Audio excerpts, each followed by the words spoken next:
She was 7 months pregnant, standing in a ballroom filled with 300 of the most powerful people in the country, wearing a $12,000 gown, smiling, glowing, believing her life was perfect. She had no idea that in the next 60 seconds, her husband's mistress would slice that gown from her body with a pair of scissors, pour champagne down her back, and whisper words that would shatter everything she thought she knew about her marriage. But here's what the mistress didn't know. Here's what the cheating husband didn't know, the woman they just humiliated. Her father is a billionaire, a man who built an empire from nothing, a man who destroys anyone who threatens his family. And he was watching, from the doorway, silent, calculating, planning a revenge so devastating that both of them would lose everything, publicly, completely, in front of everyone who just witnessed his daughter's humiliation. This is that story. The champagne glass shattered against marble.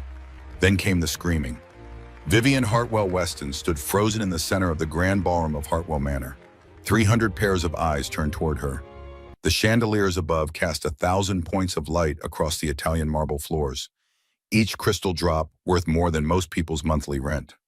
The scent of white roses filled the air, mixed now with something sharp and bitter. Champagne, soaking through the back of her custom Valentino gown. She felt the cold liquid first, a shock against her spine, then the tug, fabric pulling away from her body, then the unmistakable sound of silk tearing, a clean, deliberate rip that seemed to echo through the suddenly silent ballroom. Her hand went to her belly, 7 months pregnant, instinct taking over before thought, protecting the baby before protecting herself. "Oops!" A woman's voice rang out behind her, clear, loud, meant to carry across the entire room. "Guess that dress wasn't as sturdy as your marriage." Vivian turned slowly. Her heart pounded in her ears. Her breath came in short, shallow gasps. The ivory gown hung open at the back, the silk sliced clean through from shoulder blade to hip. Champagne dripped down her spine, pooling in the small of her back, soaking through to her skin.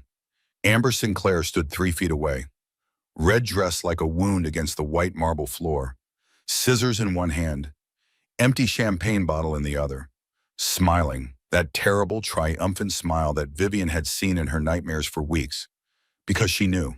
She had known about Amber for 6 weeks now, had found the texts on Preston's phone, had told herself it would stop, that he would choose her, choose their baby, choose their family.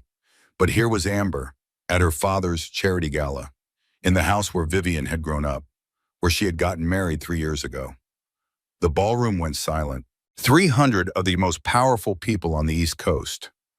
Politicians, business leaders, old money families who had known the Hartwells for generations. All frozen, and all watching. Vivian could feel their eyes on her. The pity, the shock, the barely concealed excitement of witnessing a scandal in real time. Her mother Margaret appeared at her side, moving quickly despite her heels. A cashmere wrap materialized from somewhere, draped over Vivian's shoulders, covering the damage, covering her shame. "Vivian, darling." Margaret's voice was low and steady, the voice of a woman who had navigated 40 years of high society scandals. "Come with me, right now." But Vivian couldn't move. Her eyes were locked on the ballroom entrance, on her husband pushing through the crowd. Preston Weston, 34 years old, dark hair perfectly styled, custom tuxedo that cost more than most people's cars. The man she had married 3 years ago in this very house. The man who had promised to love her, honor her, forsake all others. He rushed forward. His face was pale, his eyes were wide, but not with concern for his pregnant wife standing humiliated before 300 people. He didn't come to her. He grabbed Amber's arm. His voice was low, but not low enough. The acoustics in the ballroom were perfect. Every word carried. "What are you doing here?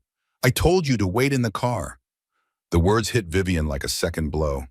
Harder than the scissors, harder than the champagne. He knew. He brought her here, to my father's house, to my father's charity gala, while I'm 7 months pregnant with his child. "Sir, you need to come with us." 2 security guards flanked Amber, their hands firm on her elbows, their faces professionally blank. Amber laughed, high and sharp like breaking glass. "Oh, relax. It was just a little accident. Pregnant women are so clumsy these days. always bumping into things. Or in this case, having things bump into them. She looked directly at Vivian, that smile still in place, victory written across her perfect features. "Ma'am, we're going to escort you out now." Preston followed them, still holding Amber's arm, still whispering urgently, still not looking back at his wife. Not once, not even a glance. The crowd parted for the Shiamam, whispers rising like steam from boiling water. "Did you see that? His mistress at the Hartwell Gala. She's 7 months pregnant. The poor thing standing there in that ruined dress." Vivian felt her mother's hand on her elbow, firm, guiding her through the murmuring crowd, past the silent auction tables laden with exotic vacations and rare art, past the towering ice sculpture of a swan that was already starting to melt in the heat of 300 bodies and 1,000 scandalized breaths. She kept her chin up, her back straight, the way her mother had taught her. Never let them see you break. Never give them the satisfaction. The powder room door closed behind them. Vivian locked it with trembling fingers, leaned against the cool wood, and then she fell apart. The tears came first, hot and fast and unstoppable, then the shaking, her whole body trembling like a leaf in a hurricane. "Sweetheart," Margaret's arms wrapped around her, careful of the baby. "Let it out. Let it all out." "He brought her here, Mom." Vivian's voice was broken, jagged. "He brought his mistress to Dad's charity gala, to the house where we got married, while I'm carrying his child." I know. Everyone saw, everyone knows I'll never be able to show my face again. The billionaire's daughter who couldn't keep her husband faithful." That is not what they're thinking. Then what? What are 300 people thinking right now? Margaret pulled back, held her daughter's face in her hands. They're thinking that Amber Sinclair's just destroyed her own life. They're thinking that Preston Weston is a fool. And they're thinking that Vivian Hartwell showed more grace under pressure than any of them could have managed. Vivian wanted to believe her, but she could still feel the champagne dripping down her back, could still hear Amber's voice echoing through the ballroom, could still see the scissors glinting in the chandelier light. She walked to the mirror, stared at her reflection. The Valentino gown had cost $12,000, custom fitted to accommodate her growing belly, ivory silk with hand-sewn crystals at the neckline.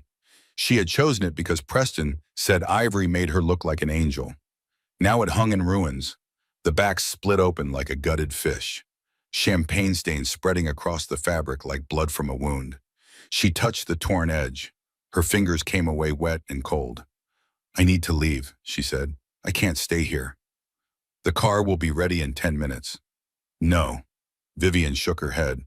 "I need to leave Preston. Tonight. I can't go back to that townhouse. I can't sleep in that bed. I can't pretend anymore." Margaret was quiet for a long moment. Then she nodded. "Your room here is always ready. Your father and I will handle the rest." Vivian's phone buzzed in. She pulled it from her clutch with shaking hands, looked at the screen. 47 missed calls from Preston, 23 texts. "Baby, please pick up. It's not what you think. She's nobody, I swear. We need to talk about this like adults." But nothing else. No apology, no explanation, no acknowledgement that his mistress had just publicly humiliated his pregnant wife. She checked the phone again. Unlock, lock, unlock, lock, unlock. Still nothing real, nothing that mattered. Her husband of 3 years, father of her unborn child, and he couldn't even send a real message, couldn't even pretend to care. Vivian slid down against the powder room door. The ruined gown pulled around her like spilled milk, the cold marble pressed against her legs. "I'm going to sit here for a minute," she said. "Just 1 minute. Then I'll get up. I'll change clothes. I'll walk out of here with my head held high. But right now, I just need 1 minute." Margaret lowered herself to the floor, Chanel suit and all, pearls clicking against the marble. She sat beside her daughter without a word. The clock on the wall ticked. Somewhere beyond the door, 300 people were whispering about what they had just witnessed. The story was probably already spreading. Texts sent under tables, photos shared on private Instagram accounts, social media posts being drafted and deleted and drafted again. Billionaire heiress attacked by husband's mistress at father's charity gala. Vivian closed her eyes, let the tears fall silently. 7 months pregnant, 3 years married, and this was how it ended. Not with a quiet conversation in a lawyer's office, not with civilized paperwork and negotiated settlements, but with scissors and champagne and 300 witnesses. The baby kicked, a small flutter against her ribs, reminding her that she wasn't alone in this body, that whatever happened next, she had someone depending on her. "I'm sorry," she whispered, so quietly that Margaret couldn't hear.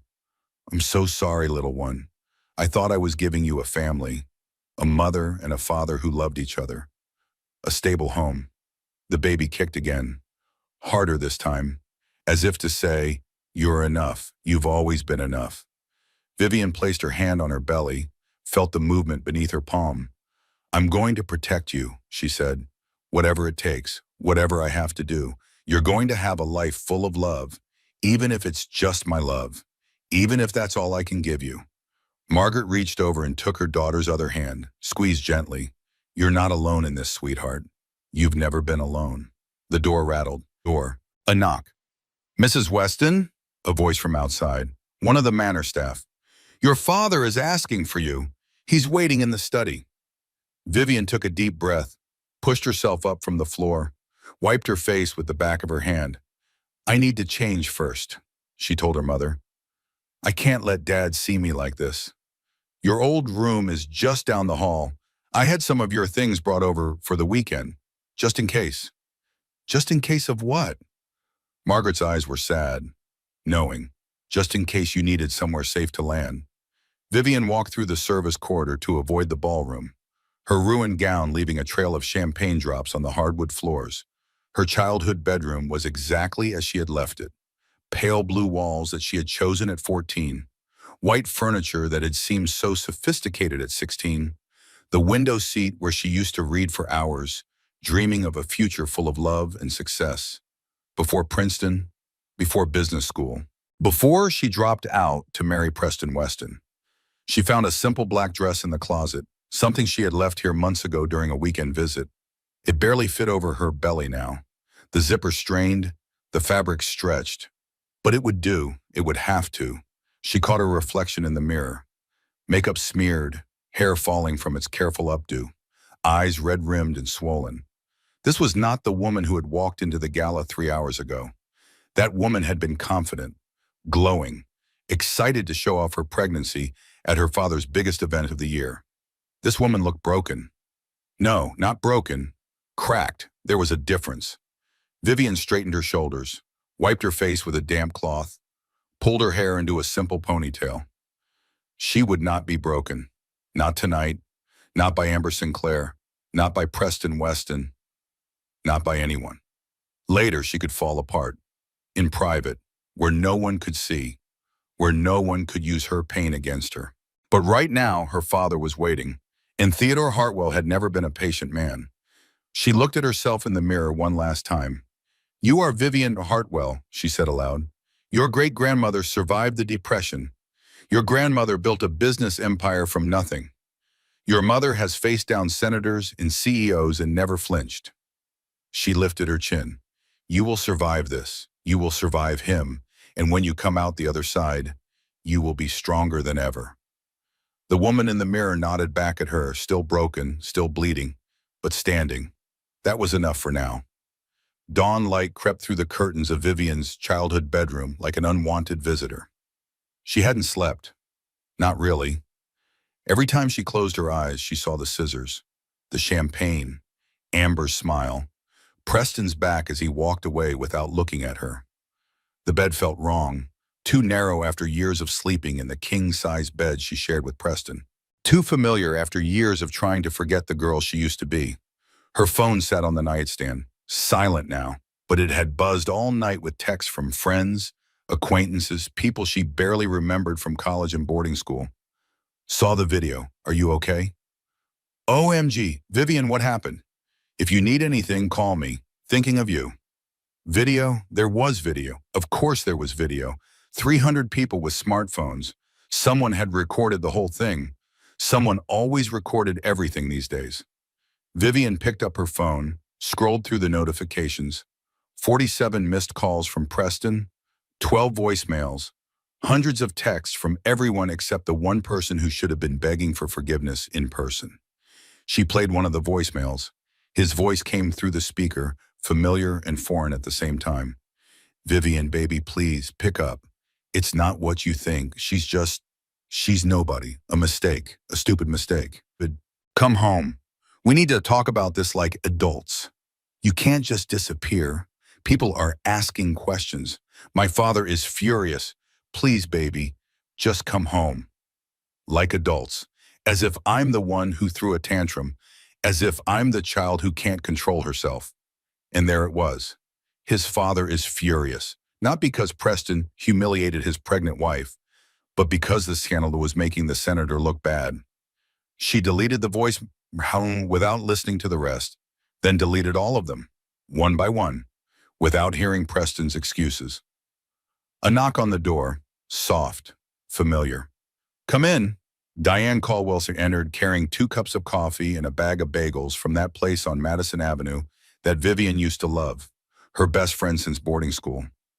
The only person Vivian had told about the affair, the only person who hadn't told her to try harder, be prettier, give him more attention. You look terrible, Diane said. That's not an insult, it's just a fact. You look like you haven't slept in a week. I haven't slept since the gala. That was 12 hours ago. It feels like a lifetime. Diane set the food on the nightstand and pulled up the chair from Vivian's old desk. The same desk where she had done her homework, where she had written in her diary about her dreams of becoming a famous designer. Before Preston, before everything changed. I came as fast as I could, Diane said. Had to cancel a brunch with my mother-in-law. So really you did me a favor. That woman talks about nothing but her cats and her sciatica. Despite everything, Vivian almost smiled. Almost. How bad is it? She asked. The news, I mean. How bad? You mean publicly? Diane pulled out her phone, took a deep breath. It's everywhere. TMZ, page 6, every gossip account on Instagram. Twitter is having a field day. Someone already made a TikTok compilation. Vivian's stomach dropped through the floor. Show me. Diane hesitated. Are you sure? I need to know what I'm dealing with. Diane handed over the phone. The video was already queued up. Vivian watched herself standing in the ballroom, watched Amber approach from behind, watched the scissors slice through silk, watched the champagne pour, watched her own face as she turned around. The camera had caught everything, every detail, every expression, the shock, the confusion, the moment of realization. And then Preston, rushing to Amber instead of his wife, the audio clear enough to hear every word. What are you doing here? I told you to wait in the car. Billionaire heiress attacked by husband's mistress at father's charity gala. Diane read the headline aloud. Hashtag Team Vivian is trending. People are furious on your behalf. The comments are all supportive. Well, mostly supportive. There are always trolls. Vivian handed the phone back. Her hands were shaking. I don't want people furious on my behalf. I don't want to be a hashtag. I just want this to have never happened. I know, honey, I know. Vivian reached for one of the coffees, took a sip. It was decaf, because Diane remembered she was pregnant, always thinking of others, even in a crisis. He brought her there, Vivian said. Preston brought Amber to my father's gala, in my family's house, where we got married, while I was 7 months pregnant with his child. And then when she attacked me, he went to her. Not me, her. I know. I'm not crazy. The whole world saw what happened. I'm not making this up. I'm not overreacting. I'm not being hysterical. Diane set down her coffee, leaned forward. Vivian, look at me. Vivian looked. You have never, in the 15 years I've known you, overreacted to anything. You are the most composed person I know. When your grandmother died, you planned the entire funeral while your mother fell apart. When the stock market crashed in 2008 and your trust fund lost 40% of its value, you shrugged and said, I covered, you bottle everything up until it kills you. Diane reached out and took her hand. So if you want to scream, scream. If you want to throw things, throw things. If you want to burn every piece of clothing Preston ever touched, I will hand you the matches and hold the fire extinguisher. Vivian's eyes filled with tears. I'm pregnant. I can't afford to fall apart. The stress is bad for the baby. The doctor said, screw what the doctor said. You're a human being, not an incubator. You're allowed to have feelings. But the baby will be fine. Babies are resilient. It's the mothers who break. Diane squeezed her hand. And you're not going to break. Not today, not ever. Because you're the strongest person I know. Another knock on the door. This one heavier, more deliberate. Vivian? Her father's voice, low and controlled. May I come in? Diane stood. I'll give you two some privacy. But I'm staying in the house, okay? I'm not leaving you alone. Not today. Vivian nodded, watched Diane slip out as Theodore entered. Her father looked older this morning. The events of last night had aged him. His silver hair was perfectly combed, as always. His suit was impeccable, as always. But there were shadows under his eyes that hadn't been there yesterday, lines around his mouth that seemed deeper. Your mother told me you didn't sleep. Neither did you. Theodore sat on the edge of the bed. He moved slowly, deliberately, the way he did when he was controlling his temper, the way he did before hostile takeovers in difficult negotiations. Your husband is in my study, he said. He's been there since 4 a.m, begging for an audience. What did you tell him? I told him nothing. Theodore's jaw tightened, the muscle in his cheek twitching. Because the moment I open my mouth, I will destroy him. And I wanted to ask my daughter first how she would like me to proceed. Vivian stared at her father. In 61 years, she had never seen him lose control.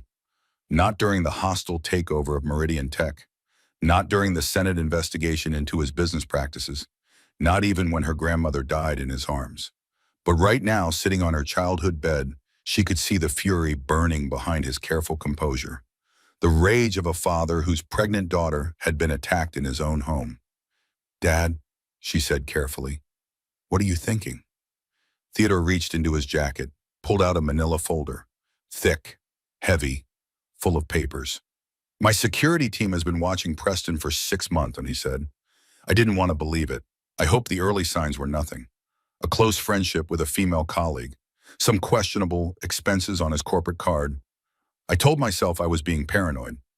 He placed the folder on the bed between them. But here's everything they found. Vivian looked at the folder. She didn't touch it, couldn't touch it, as if it might burn her. What's in there? The truth. Theodore's voice was flat, dead. About your husband, about that woman, about your entire marriage. Vivian's hand trembled as she reached for the folder. Opened it. Hotel receipts, photographs, printed text messages, bank statements, credit card records. Page after page after page. Her eyes scanned the first document, then the second, then the third. Can't wait to see you tonight. The wife thinks I'm at a conference. LOL. When are you leaving her? You promised by Christmas.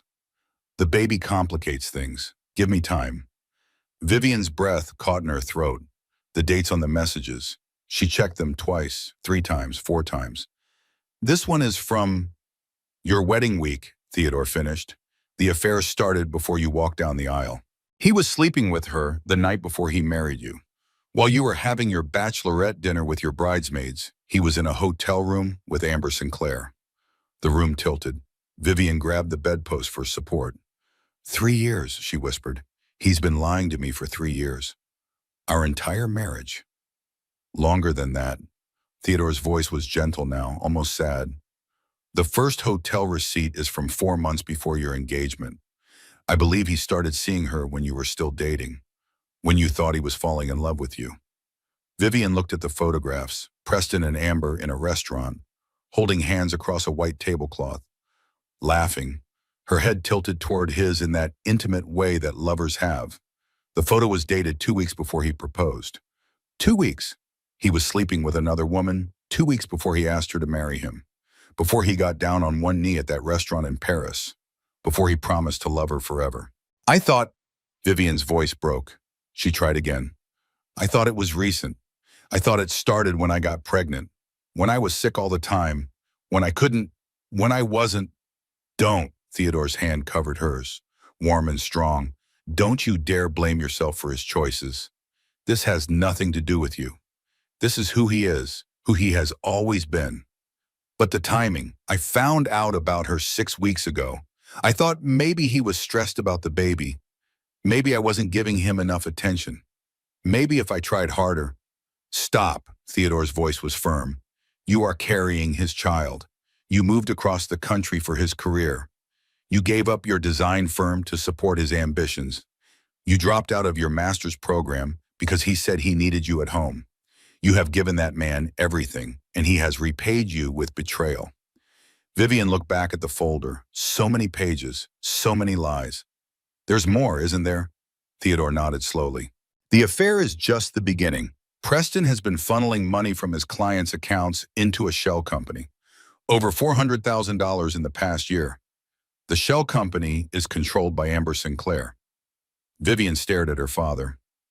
He's been stealing, embezzling from his own firm, from clients who trusted him with their investments. Theodore's jaw tightened, probably to finance the lifestyle he's been promising that woman. The trips, the jewelry, the house. House? The shell company has real estate holdings. Theodore pulled another document from the folder. A house in Connecticut. 3 bedrooms, 2 bathrooms, white colonial with a picket fence. The deed was filed 2 months ago, in both their names. A house. Preston and Amber bought a house together, while Vivian was decorating the nursery in their townhouse, while she was picking out baby names and planning the birth announcement, while she was throwing up every morning and crying at diaper commercials. There's one more thing, Theodore said. His voice was strange now, careful. The house has a nursery, yellow walls, a crib, baby clothes in the closet. Vivian felt the blood drain from her face. He built a nursery, she said, for my baby, in a house with another woman. I believe that was his plan, yes, to eventually move there with the child. After what? Theodore hesitated, the longest pause Vivian had ever seen from him. After the divorce, which he was apparently planning to file for once the baby was born. He wanted to wait until he had legal standing as the father. Then he was going to fight for custody. The room was very quiet. Vivian could hear her own heartbeat. Fast, too fast. You could hear the blood rushing in her ears. He was going to take my baby. He was going to try. The text messages make that clear. He and Amber had a plan. Wait for the birth. File for divorce immediately. Uses his family's political connections to push for full custody. Paint you as an unfit mother. Too emotional. Too fragile. Too dependent on your father's money. Theodore's voice cracked on the last words. Just slightly. Almost imperceptibly. I should have told you sooner. I've known for months. I kept hoping I was wrong. That my investigators were mistaken. That my daughter's husband wasn't the kind of man who... He stopped. Couldn't finish. You were trying to protect me, Vivian said. I was trying to protect myself. Theodore's eyes were bright, wet, from watching your heart break. But that happened anyway, just publicly, in front of 300 people, in my own home. Vivian looked at the folder, at all the evidence of her husband's betrayal, 3 years of lies documented in black and white. What do you want to do? Theodore asked. Whatever you decide, I will support you. If you want to try to work things out, I'll step back. If you want to destroy him, I'll hand you the ammunition. This is your choice, Vivian. Your life. Your future. Vivian closed the folder, set it aside. I need to think, she said. I need time to process this. Take all the time you need. He's not going anywhere. Theodore stood. But there's something else you should know. The police are interviewing Amber Sinclair this morning about the assault last night. Attacking a pregnant woman is a serious charge. She may face criminal prosecution. Vivian nodded slowly. Good, she deserves it. Your mother and I are both here. Whatever you need, whatever you want, we're here. Theodore walked to the door, paused with his hand on the knob. I wanted to protect you from this, he said quietly. I've known for months. I kept telling myself to wait, to gather more evidence, to be sure, and now I realize I was just a coward. I couldn't bear to see the look on your face when you learned the truth. You're not a coward, Dad. I failed you. His voice was rough, broken. I let him into our family. I gave him my blessing to marry you. I believed his lies just like you did. We both did. That's not your fault. It's his. Theodore nodded once, then left, closed the door softly behind him. Vivian sat alone in her childhood bedroom, the folder on the bed beside her, the coffee growing cold on the nightstand. Outside the window, the sun was fully up now. The gardens of Hartwell Manor spread out below her, the same gardens where she had gotten married 3 years ago, where she had stood in her white dress and believed in happily ever after, where Preston had held her hands and promised to love her until death do them part. All of it, Laz, every word, every kiss, every night they spent together. He had never loved her. He had loved what she represented. The Hartwell name, the Hartwell money, the Hartwell connections. She had been a stepping stone, nothing more. Vivian picked up her phone, started to dial Preston's number, then stopped. What was there to say? What explanation could possibly make this better? What words could undo 3 years of lies? None. There were no words. There was only the truth.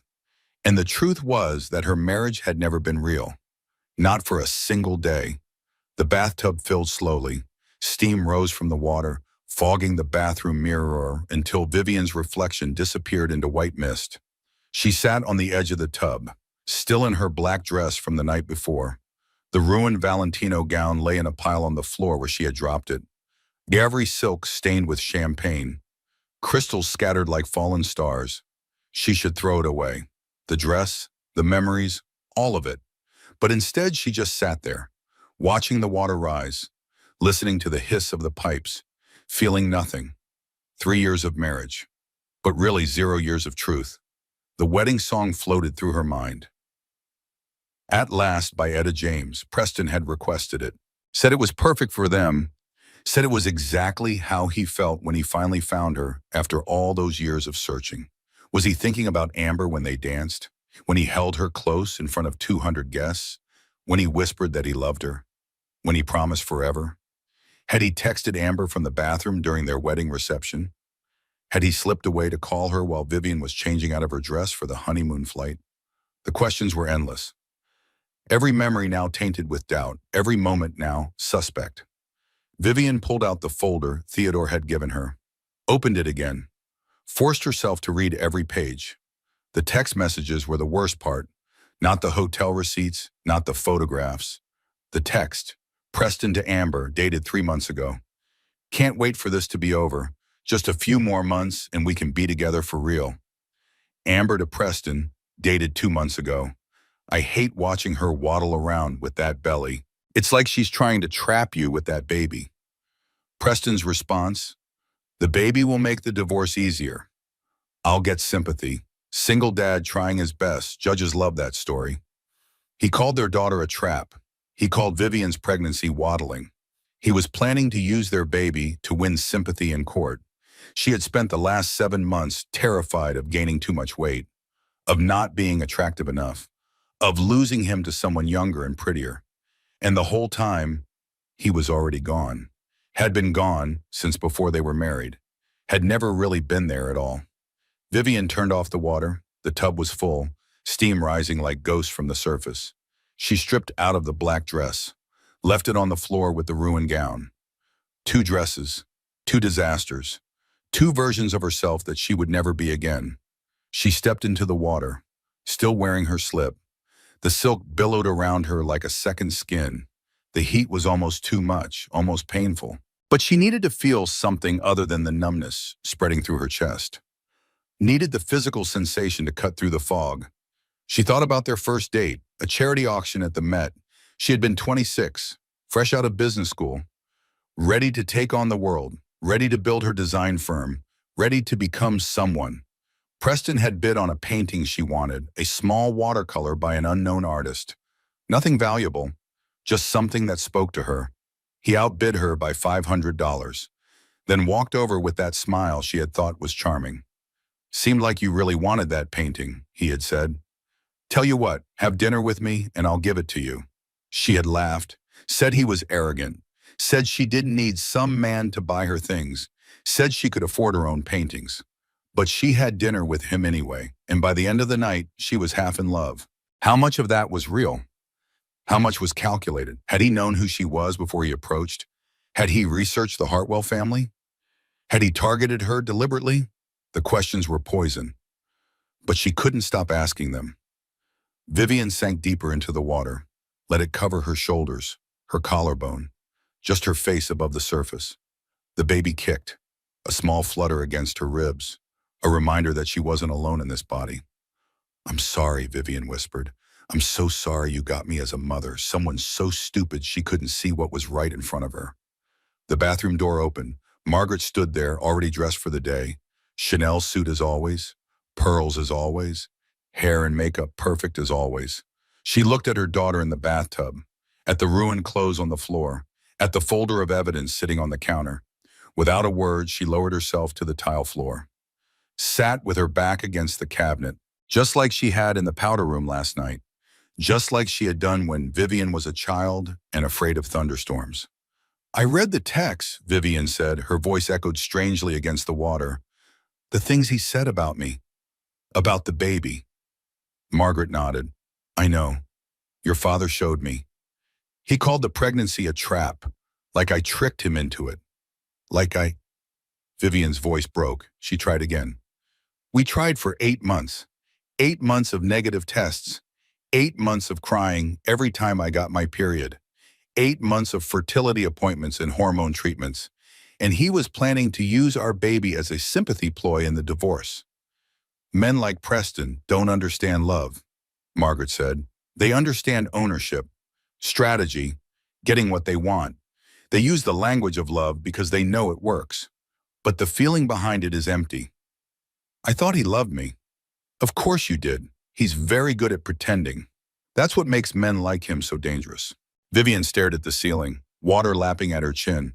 "Did Dad tell you about the house in Connecticut?" "The one with the nursery, yes.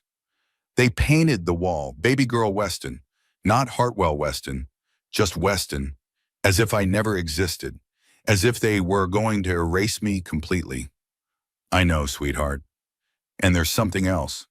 Vivian sat up slightly, water streaming down her face like tears. "Dad said Preston was planning to file for divorce right after the baby was born. But he didn't explain how they were going to get custody, how they were going to prove I was an unfit mother." Margaret was quiet for a long moment. Too quiet. "Mom, what aren't you telling me?" Margaret sighed, reached into her pocket, pulled out her own phone.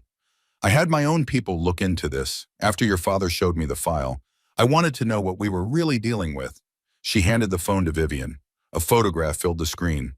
Yellow walls, white crib, a mobile with butterflies hanging above it, and on the wall, in painted letters, "Baby girl Weston." "I've seen this already." "Scroll right." Vivian swiped. Another photograph. The inside of a closet. Tiny dresses in pink and white. Baby shoes lined up on a shelf. "Keep going." Another swipe. A stack of papers on a dresser. Vivian zoomed in. "What is this?" "Legal documents. My investigator got copies." Margaret's voice was flat. "They've already drafted the custody petition, and they've hired a private investigator of their own to dig up dirt on you." "Dirt? What dirt? I've never done anything wrong." "It doesn't have to be real, sweetheart. They just need to create reasonable doubt. The petition references your family history of mental health issues, your grandmother's depression, your father's hospitalization for exhaustion 10 years ago." Vivian felt sick. "That's not fair. Those things have nothing to do with—" "Fair doesn't matter in family court. What matters is narrative. And they were building a narrative that you're unstable, emotionally fragile, likely to develop postpartum depression or psychosis." "But I'm not—" "I know. But they were going to argue that the stress of the divorce might trigger something, that the baby would be safer with Preston, that they could provide a more stable home environment." Vivian stared at the phone, at the legal documents that would have torn her baby away from her. "They were going to take my daughter," she said, "and pretend I never existed. Raise her in that house. Tell her that Amber was her mother. They were going to try. But they failed to account for one thing." Margaret tilted her head.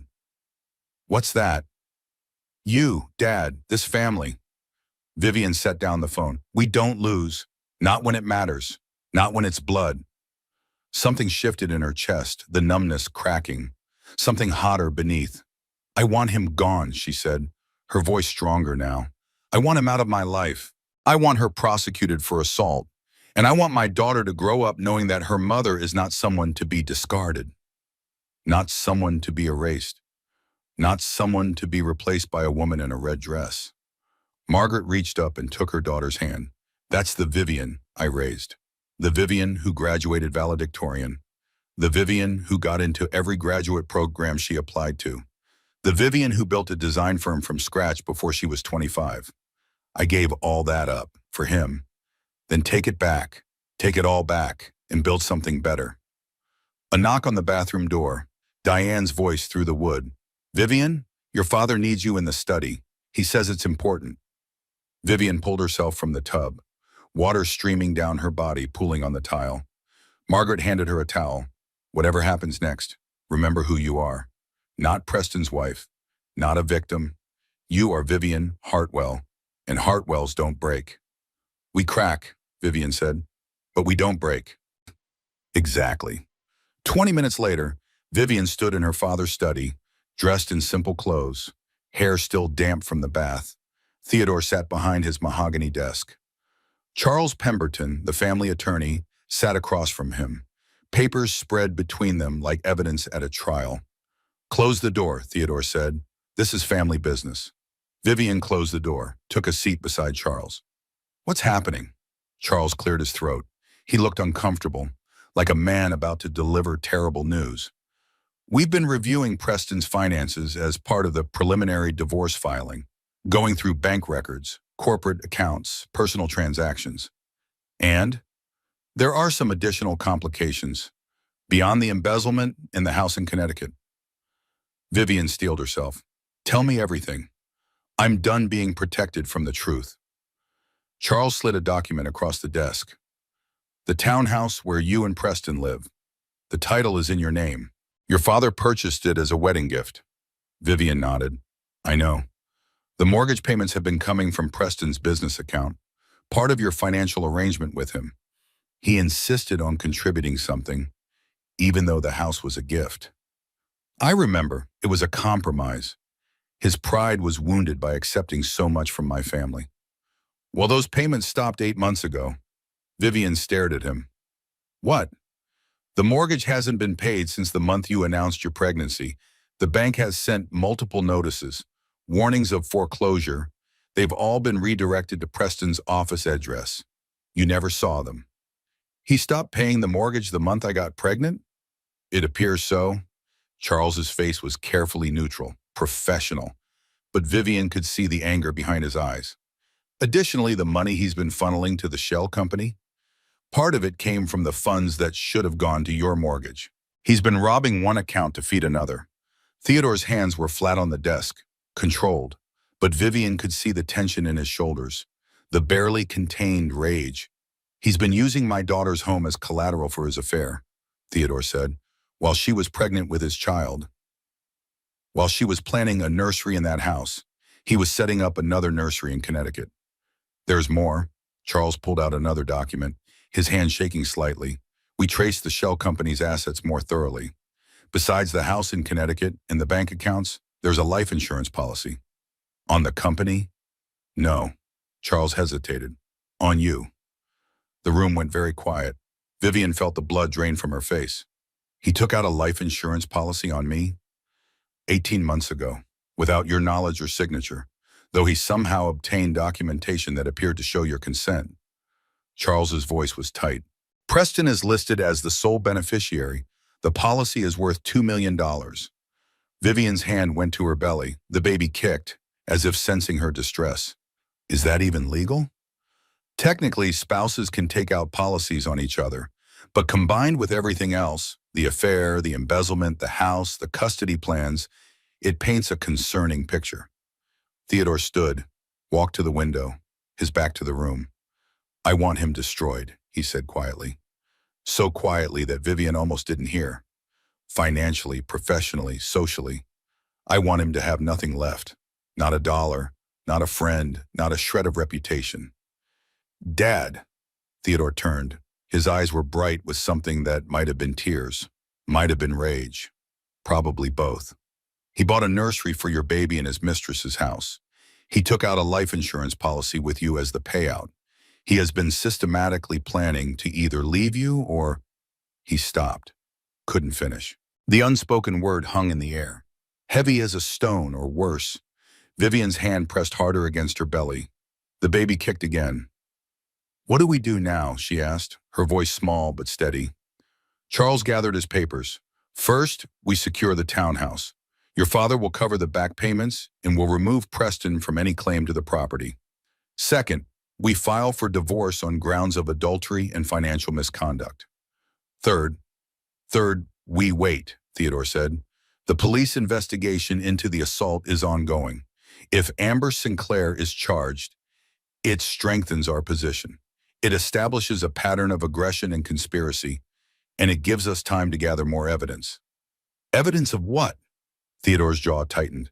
"I don't know yet, but a man who takes out a secret life insurance policy on his pregnant wife isn't planning to stop at divorce. There's something else here, something we haven't found yet, and I intend to find it." Vivian nodded slowly, the reality of her situation settling over her like a weight. Her husband didn't just betray her. He had been building a life without her, a life where she didn't exist, where their daughter called another woman mommy, and maybe the thought was too terrible to complete. Maybe a life where Vivian wasn't around to interfere at all. The drive took 3 hours. Vivian sat in the passenger seat while Diane drove. The GPS guided them through the Connecticut countryside, past white fence farms with horses grazing in golden fields, past antique shops with hand-painted signs, past small-town diners advertising home-cooked meals. Normal life, happening all around her, as if her world hadn't just imploded. "You don't have to do this," Diane said. "Not for the first time. We can turn around, go back to your parents' house, let the lawyers handle everything. You don't need to see it with your own eyes." "I need to see it." "Why, what will it change?" Vivian stared out the window. "Watch the trees blur past. Because part of me still doesn't believe it. Part of me keeps thinking there's been some mistake, that the texts were faked, that the photographs were manipulated, that the house doesn't exist, that my husband isn't really a... She stopped, couldn't say the word. "Isn't really what?" Diane asked gently. "A stranger." Vivian's voice was barely a whisper. "The man in those texts, the one who called our baby a trap, who planned to take her and pretend I never existed. I don't know that person. I married someone else. Someone who used to bring me coffee at bed, who held my hair when I had morning sickness, who cried when we saw the ultrasound for the first time." "People can be both," Diane said. "Good and terrible, loving and cruel. That's what makes it so hard. If he was just a monster, it would be easy to hate him. But he was also the man who surprised you on your birthday, the man who learned to cook your favorite meal, the man who held you when your grandmother died. Was any of that real? Maybe, or maybe it was part of the performance. The scary thing is, we might never know." Diane reached over and squeezed her hand. "But here's what I do know. You're real. Your daughter is real. The life you're going to build without him is real.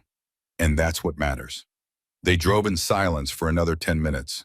The countryside growing more affluent, bigger houses, longer driveways. The kind of neighborhood where people had live-in staff and multiple cars and no idea what their neighbors were going through. "Turn right onto Maple Lane," the GPS announced. "Your destination is on the left." The house appeared through the trees, white colonial with blue shutters, picket fence around the front yard, rose bushes lining the flagstone walkway, a mailbox shaped like a little barn with the number 17 painted on the side. It looked like something from a magazine, a dream home for a young family, the kind of place where children would ride bicycles in the driveway and catch fireflies in the backyard on summer evenings. Vivian had dreamed about a house like this when she and Preston first started dating, before she knew who he really was, before she knew she was falling in love with a lie. "Stay here," she told Diane. "I need to do this alone." "Vivian, please, I need to walk through that door by myself. I need to see what he built without me. what he was planning to take from me. Diane nodded reluctantly. I'll be right here. 5 minutes. Then I'm coming after you, whether you like it or not. 10 minutes. 7. Final offer. Despite everything, Vivian almost smiled. Fine. 7.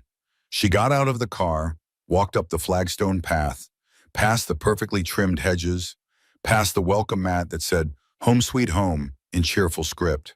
The front door was locked, but the investigator had provided the code. Theodore had been thorough. She punched in the numbers. The door clicked, open. The smell hit her first. Fresh paint, new carpet, lavender air freshener, Amber's signature scent. Vivian had smelled it on Preston's collar a dozen times, had told herself it was from a colleague, a client, a random stranger on the subway. Anyone but what it really was. The living room was fully furnished, leather couch in dark brown, flat-screen television mounted above the fireplace, built-in bookshelves lined with books neither Preston nor Amber would ever read. Photographs on the mantel. Preston and Amber at a beach somewhere tropical. Amber blowing out birthday candles on a cake shaped like a heart. The two of them dressed up for some formal event Vivian had never known about. A whole life, happening parallel to hers, right under her nose. Vivian walked through the house slowly, taking it all in, the kitchen with its granite countertops and stainless steel appliances, the dishes in the cabinets, the food in the refrigerator, the wine rack filled with bottles of the vintage Preston always said was too expensive, the master bedroom with its king-size bed and matching nightstands, his and hers bathrooms, a walk-in closet already filled with clothes, Preston's clothes, things Vivian had never seen before, shirts and suits and casual wear that he must have kept here instead of in their townhouse. And in the other half of the closet, Amber's things, dresses in bold colors, shoes lined up in neat rows, a silk robe hanging on a hook. They had been playing house, building a home, while Vivian was waiting at the townhouse, wondering why her husband worked so late. She climbed the stairs to the second floor, her hand trailing on the banister, her heart pounding in her ears. The nursery was at the end of the hall, door slightly open, yellow light spilling through like a beacon. Vivian pushed it open, yellow walls, white crib, butterfly mobile spinning slowly in the breeze from an open window, and on the wall, in painted letters, Baby Girl Weston. She walked into the room, her feet silent on the soft carpet. She touched the crib, ran her fingers over the mobile, watched the butterfly spin. There was a changing table in the corner, fully stocked with diapers, wipes, creams, everything a new mother would need. On the dresser, a photo frame, empty, waiting for a first picture. They had thought of everything, every detail planned, every moment anticipated. Vivian opened the closet, rows of tiny dresses, onesies in pink and yellow and white, little shoes that would fit on a doll's feet, and in the back, a christening gown. White lace, exquisite craftsmanship, a tag still attached. For our daughter's special day, Love A. They had bought a christening gown for her daughter, with a note from the woman who was going to replace her. Something broke inside her, not cracked, broken. Vivian sank to the floor, right there in the closet, surrounded by tiny clothes meant for her baby. Clothes she hadn't picked out, hadn't shopped before, hadn't known existed. She sat there for 47 minutes, engine running in the car outside where Diane waited, heat blasting through vents she couldn't feel, time passing in that strange way it does when your whole world collapses, just staring at that christening gown. That beautiful, terrible christening gown with its delicate lace and satin ribbons. This was what he had planned, this life, this house, this nursery. Without her, she had been nothing to him, a stepping stone, a means to an end, a way to have a child without the inconvenience of raising it with the woman he had tricked into carrying it. Her phone buzzed, Diane's name on the screen. Vivian, it's been way more than 7 minutes. I'm coming in. Don't! Vivian's voice came out rough, broken. I'm fine. I just need another minute. It's been 45 minutes. I know. I'm okay. I'm just processing. She heard the car door open anyway, footsteps on the flagstone path. Vivian pushed herself up, wiped her face. straightened her shoulders. By the time Diane reached the nursery, she was standing at the window, looking out at the backyard, a swing set already installed, a sandbox shaped like a turtle, a garden with a little fence around it, probably meant for growing vegetables. They had bought outdoor toys for a baby who couldn't even walk yet, had planned a garden where they would teach her to plant seeds, had imagined birthday parties and summer barbecues and all the milestones of childhood. Without Vivian, without the woman who was actually carrying this child. Holy shit, Diane breathed, looking around the room. This is planned. Vivian's voice was flat. Every detail, every piece, planned for months, maybe years. Viv, the affair I could understand. People cheat. It's horrible, but it happens. Marriages survive affairs all the time, with counseling and time and effort. She turned to face her friend. But this? Building a whole life, a whole house, a nursery for my child with another woman's things? This isn't cheating. This is theft. They were going to steal my daughter. She walked to the dresser, opened the top drawer. Baby announcements, already printed, just waiting for the date and weight. Baby girl Weston, born to Preston and Amber Weston. Oh my God, Diane grabbed the card. They printed announcements with her name on them, like you don't even exist. I don't, not to them. I never did. Vivian's voice was eerily calm, the calm of a woman who has passed through the storm and come out the other side.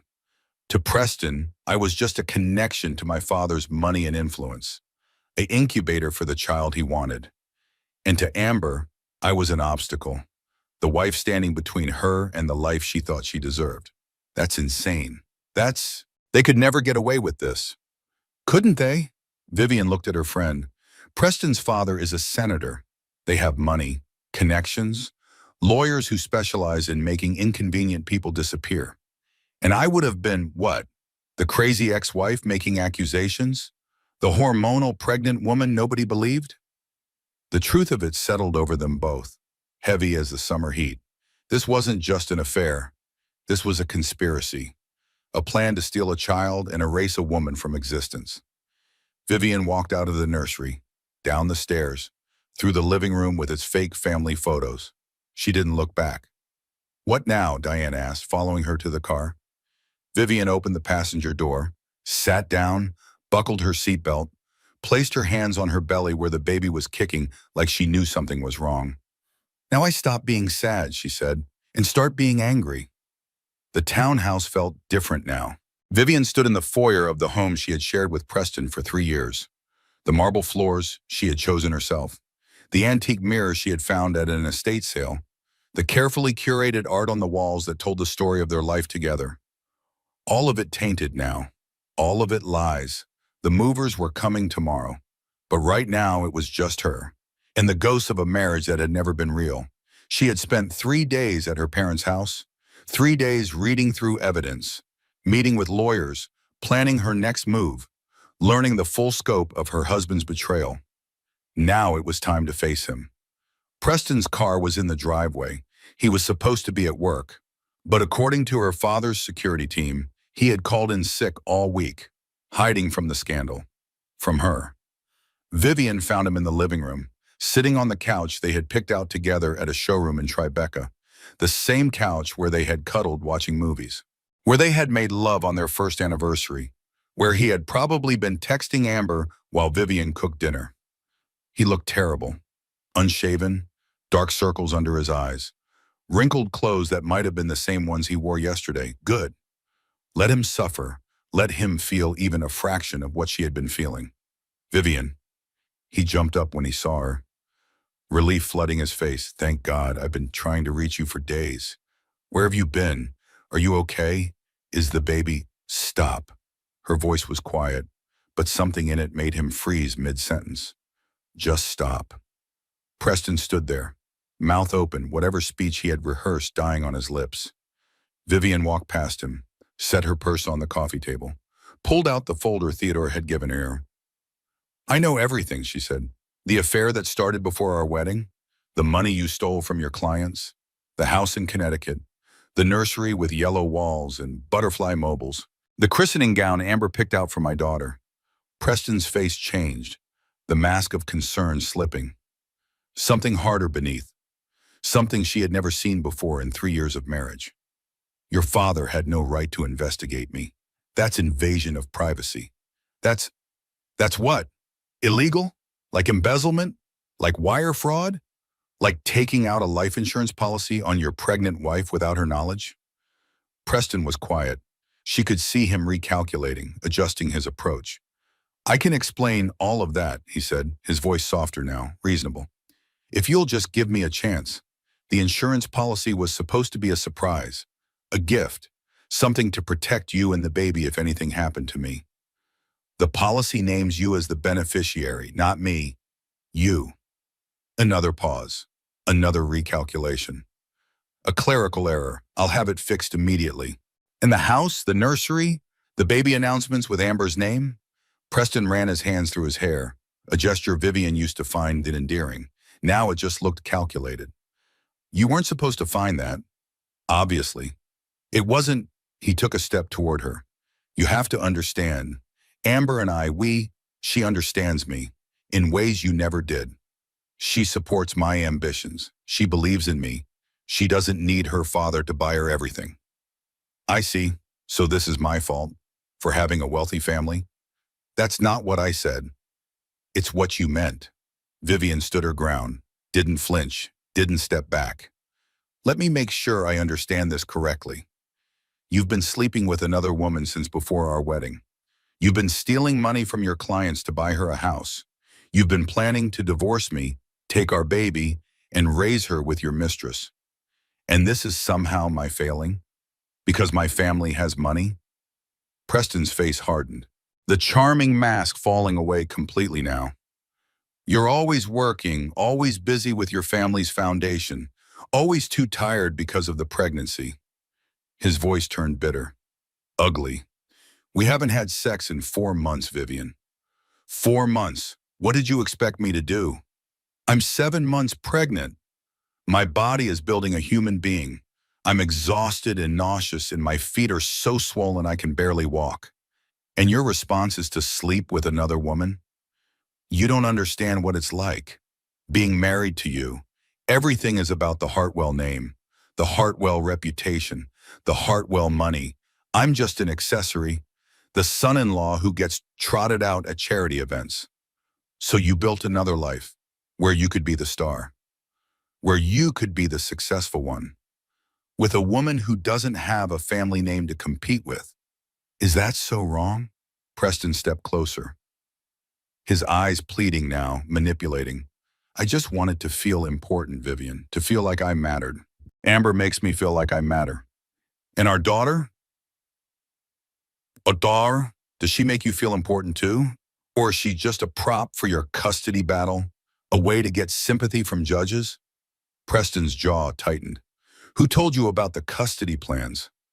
Does it matter? I've read the texts, the legal documents, your strategy to paint me as mentally unstable, to use my family's history against me.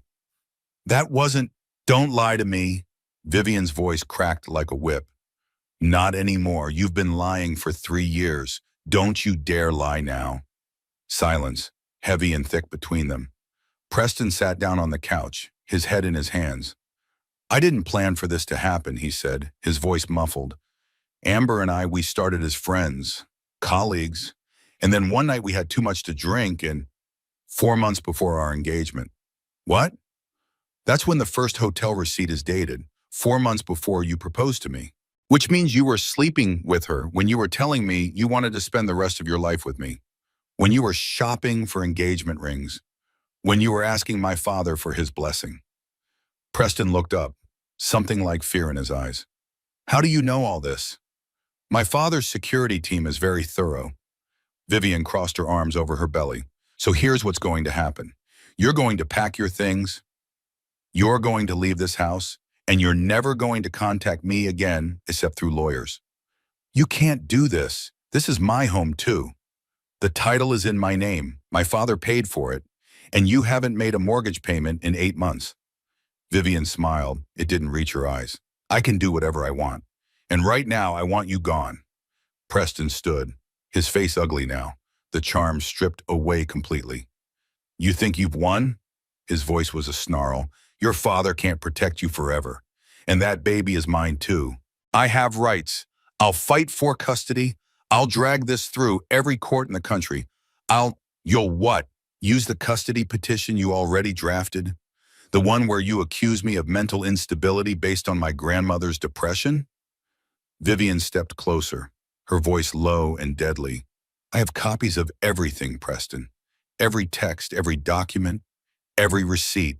And if you try to fight me for custody, all of it goes to the judge. All of it goes to the press. All of it goes to your father's political opponents. Preston went pale. You wouldn't. Try me. The doorbell rang. 3 sharp notes. Preston looked toward the door. Who is that? Your parents. Vivian walked to the foyer.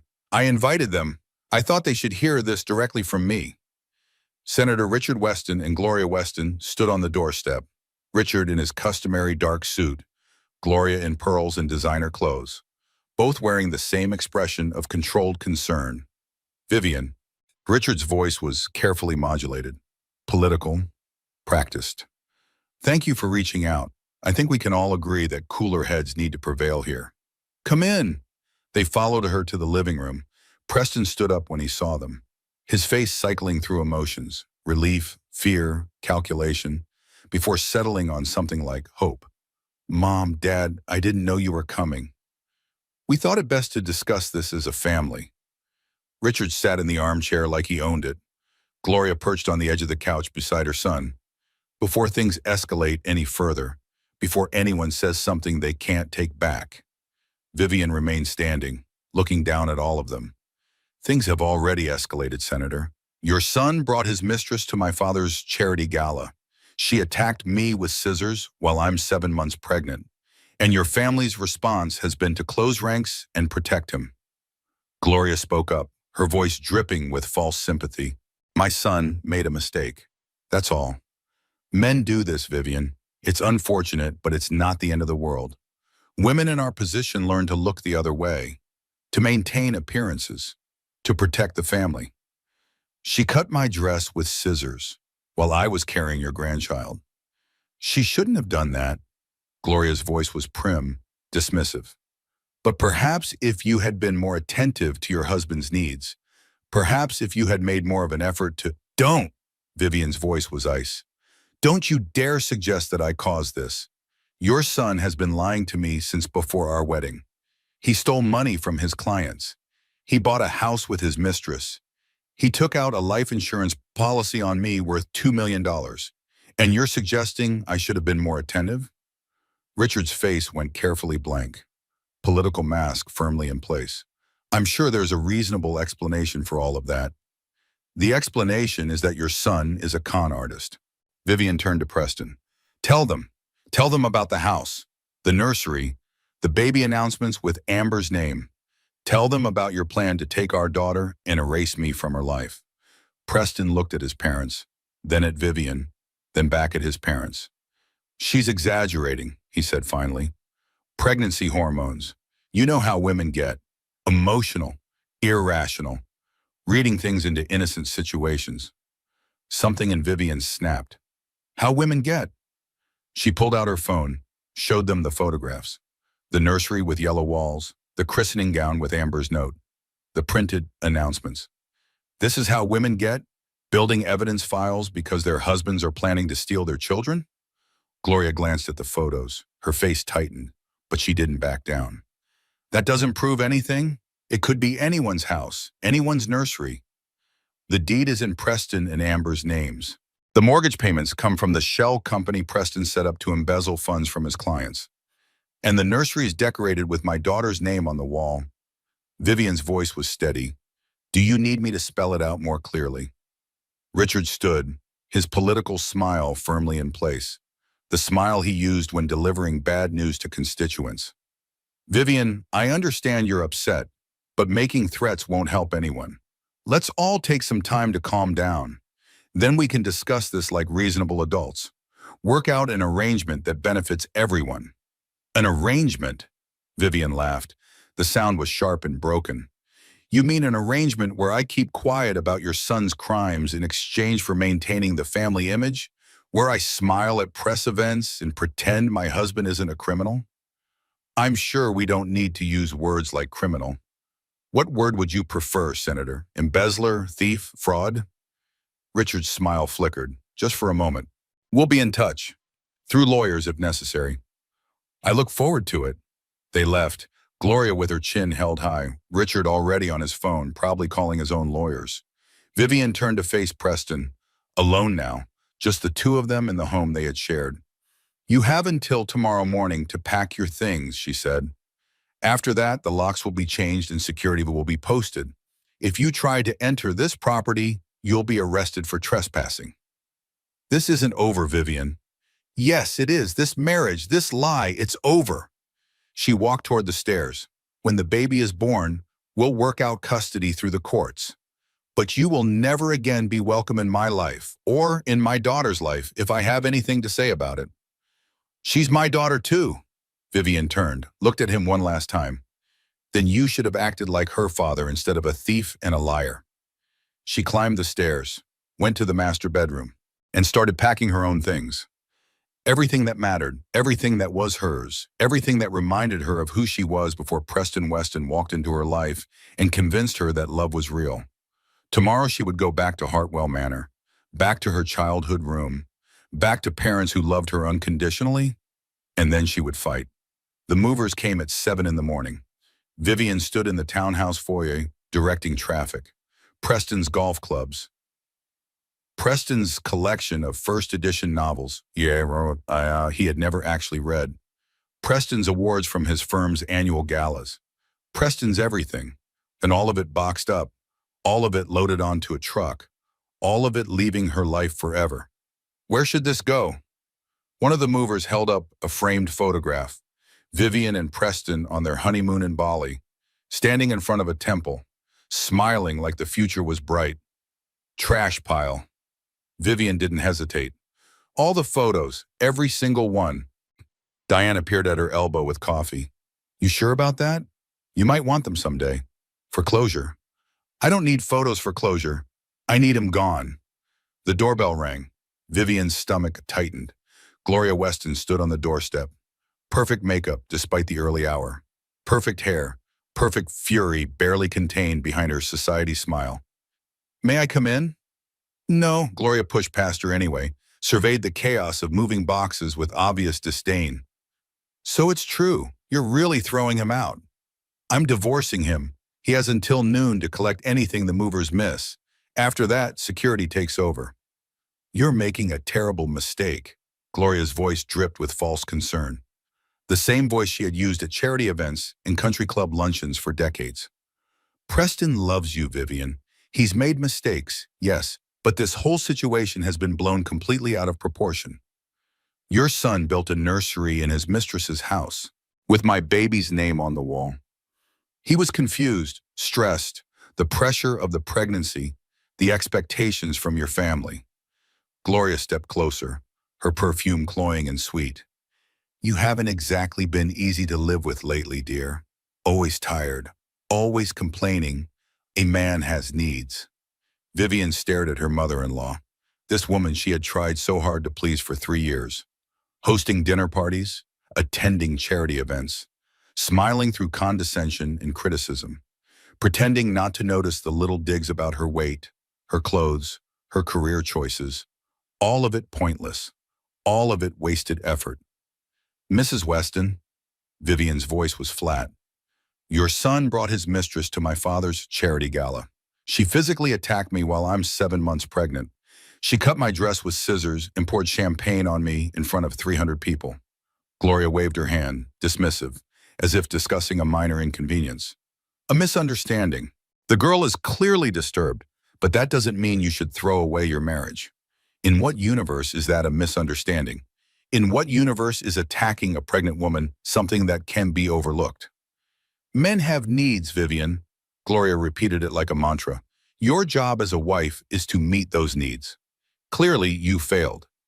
If you had been more attentive, more available, more what? more willing to ignore his lies, more willing to look the other way while he stole money and built a secret life? Vivian walked to the door, held it open. You have 10 seconds to leave before I call security. Gloria huffed, drew herself up to her full height. You'll regret this. When you're alone, when your father's money can't buy you happiness, when that baby is growing up without a father.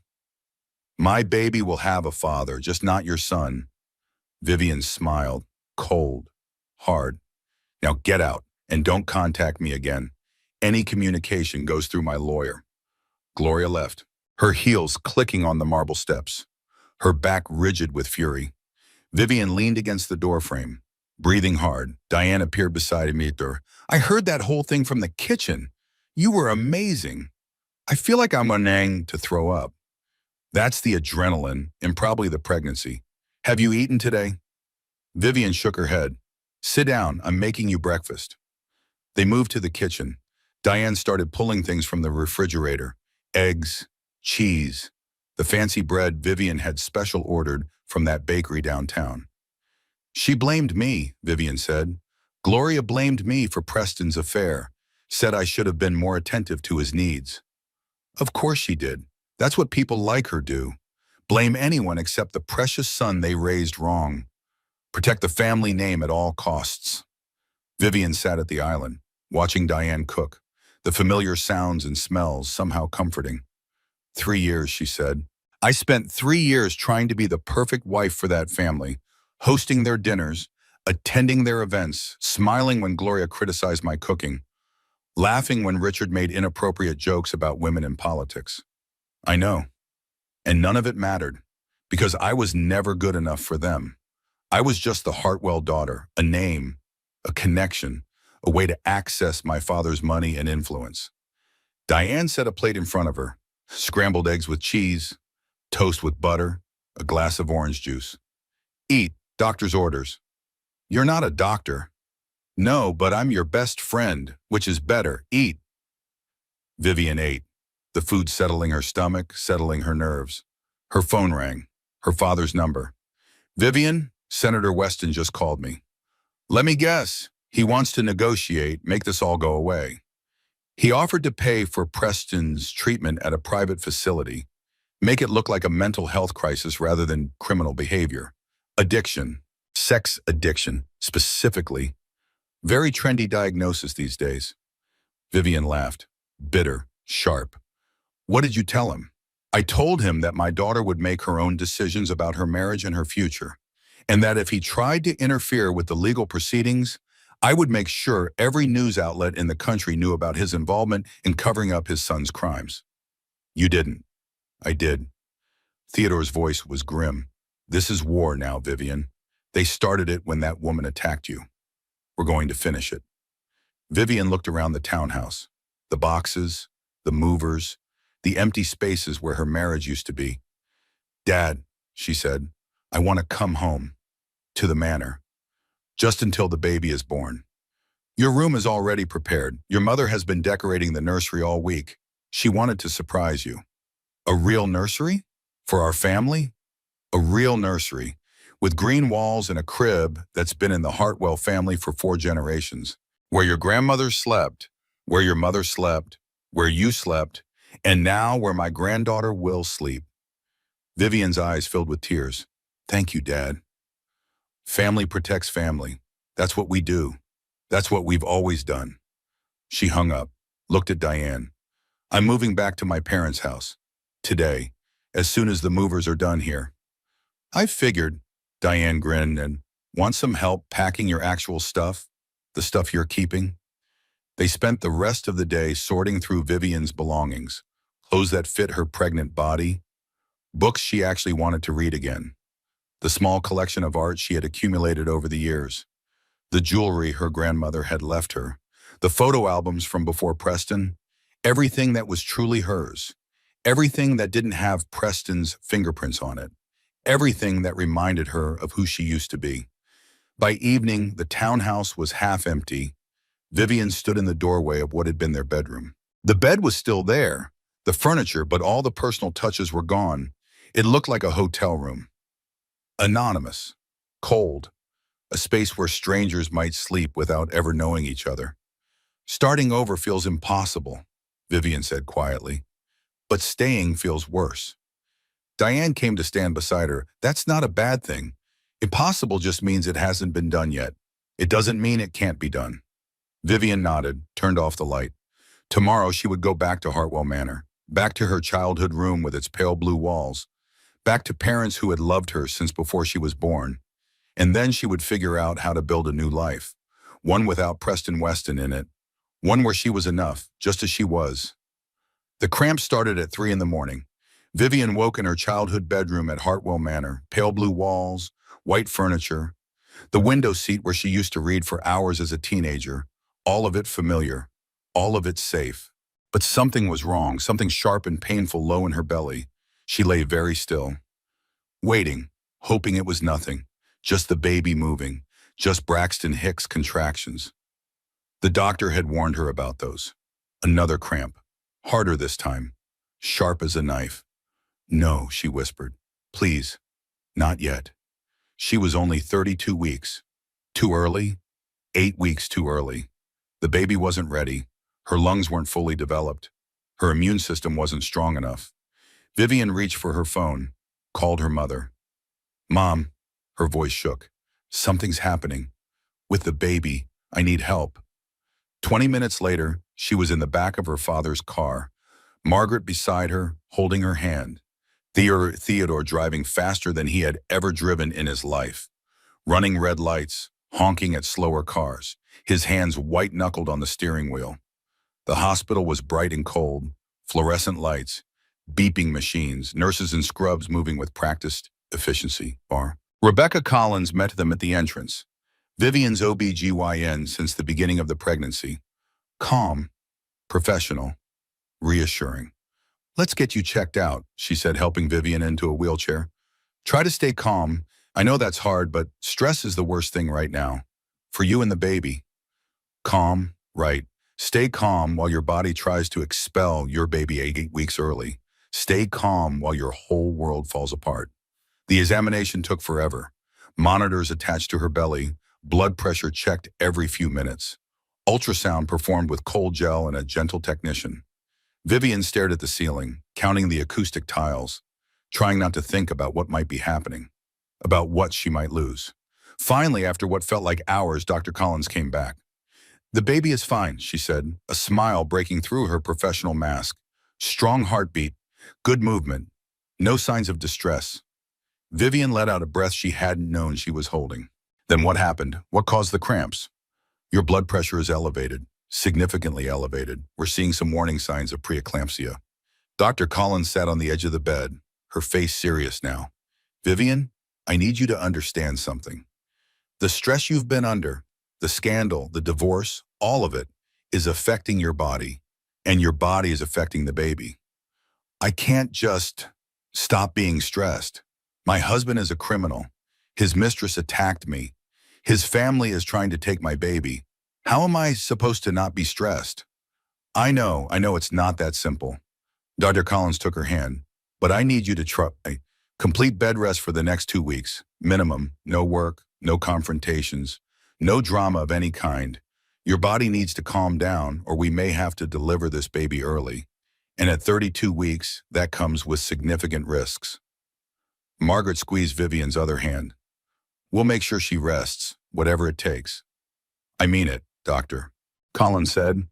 Whatever is happening in your personal life, it needs to wait.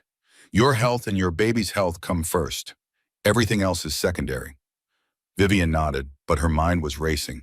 2 weeks of bed rest. 2 weeks of doing nothing while Preston and his family plotted against her. 2 weeks of being helpless, vulnerable, unable to fight, but she couldn't afford to lose the baby, couldn't afford to risk her daughter's health for the sake of revenge. I understand, she said. I'll rest. The drive home was quiet.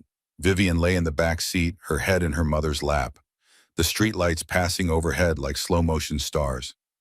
The hardest part is admitting I knew all along, she said. The late nights, the distant looks, the way he would smile at his phone and then put it away when I walked in. I knew, I just didn't want it to be true. Margaret stroked her hair. We all see what we want to see, sweetheart. It doesn't make you foolish. It makes you human. It makes you someone who wanted to believe in love. I should have left him months ago, before I found the text, before the gala, before any of this happened. Maybe, or maybe you needed to see the truth for yourself, completely, undeniably. So you could never go back, so you could never convince yourself it was just a phase, so you could never be talked out of leaving. Vivian closed her eyes. The baby kicked gently against her ribs, a reminder that she wasn't alone in this body, that every choice she made affected someone else now.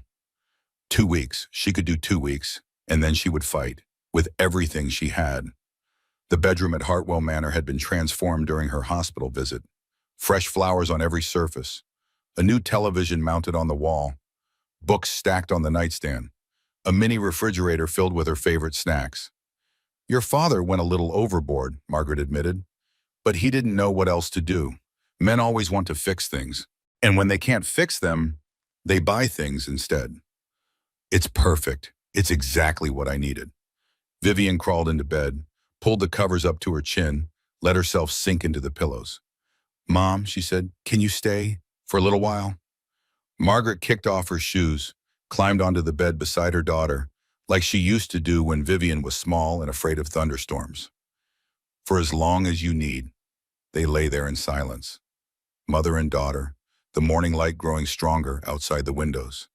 I keep thinking about the nursery, Vivian whispered. The one in Connecticut, with the yellow walls and the butterfly mobile. Don't torture yourself with that. I can't help it. They were going to take her, Mom. They were going to raise her as theirs. They were going to tell her that Amber was her real mother, that I abandoned her, that I didn't love her. They were going to try. They would have failed. How do you know? Margaret turned to face her daughter, her eyes fierce despite the early hour. Because I know you, because I raised you, because you are the strongest person I have ever known. She took Vivian's hand. You would have fought them with your last breath, just like you're fighting now, just like you've always fought for the things that matter. Vivian's eyes filled with tears. I don't feel strong. I feel like I'm falling apart. Falling apart isn't weakness, sweetheart. It's part of the process. The strongest people I know have all fallen apart at some point. It's what they do after that matters. It's how they put themselves back together. The baby kicked again, harder this time. She's feisty, Margaret had said, just like her mother, just like her grandmother, just like every Hartwell woman who came before her. I hope so. Vivian placed her hand on her belly. I hope she's fierce and strong and never lets anyone make her feel small. Never lets anyone convince her she's not good enough. She will be, because you'll teach her every single day, by example. Vivian closed her eyes, exhaustion pulling at her like undertow. I'm scared, Mom. I know, sweetheart. Not of Preston, not of his family, not of the lawyers or the courts or any of that. Vivian's voice was barely a whisper now. I'm scared of being alone, of raising this baby by myself, of failing her, of not being enough. You won't be alone. Margaret's voice was firm, certain. You have me, your father, Diane, an army of people who love you. And that little girl is going to be the most loved child in the history of the world. Promise? I promise, with everything I am. Vivian slept. For the first time in days, she slept deeply. No dreams, no nightmares, just rest. When she woke, the room was dark. Evening had come and gone while she slept. A tray of food sat on the nightstand. Soup, bread, her mother's famous chocolate chip cookies. Her mother was gone, but a note lay on the pillow. Resting in the next room, call if you need anything, day or night.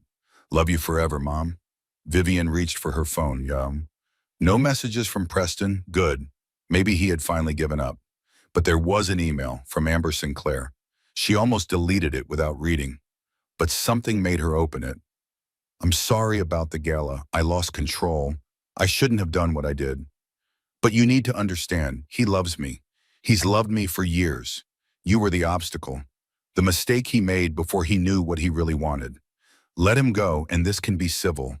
We can work out custody arrangements without lawyers, without courts, without destroying each other. Think about it, for the baby's sake. Amber, Vivian read it 3 times. Then she typed back, "Thank you for confirming everything in writing. My lawyer will be very interested in your admission of premeditated assault. V." Her thumb hovered over the send button. No.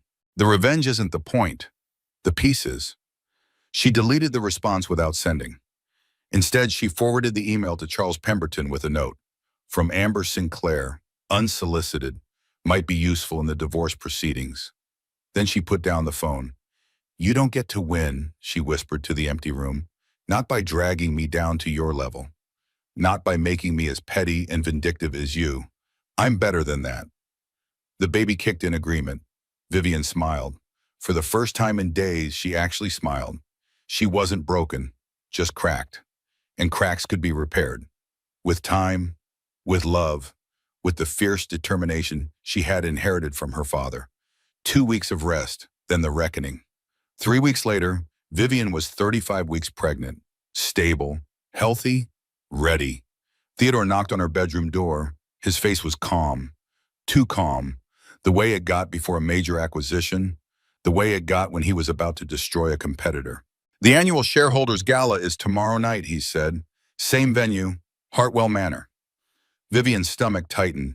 "Dad, I can't go back there. Not yet. Not where. I'm not asking you to attend in person." He sat on the edge of her bed, his hands folded, his expression carefully neutral. "I'm asking permission to handle this my way, publicly, completely, so that this man and that woman never have power over you again." "What are you planning?" Theodore's jaw set, the muscle in his cheek twitching. "Justice, the kind that money can buy and connections can deliver. The kind that ensures they never harm anyone else the way they harmed you." He paused. "But only if you want it. This is your decision, Vivian. Your life. Your future." Vivian thought about the yellow nursery curtains, the house in Connecticut with its white picket fence, the text messages dated from her wedding week, the christening gown Amber had picked out for a baby she planned to steal.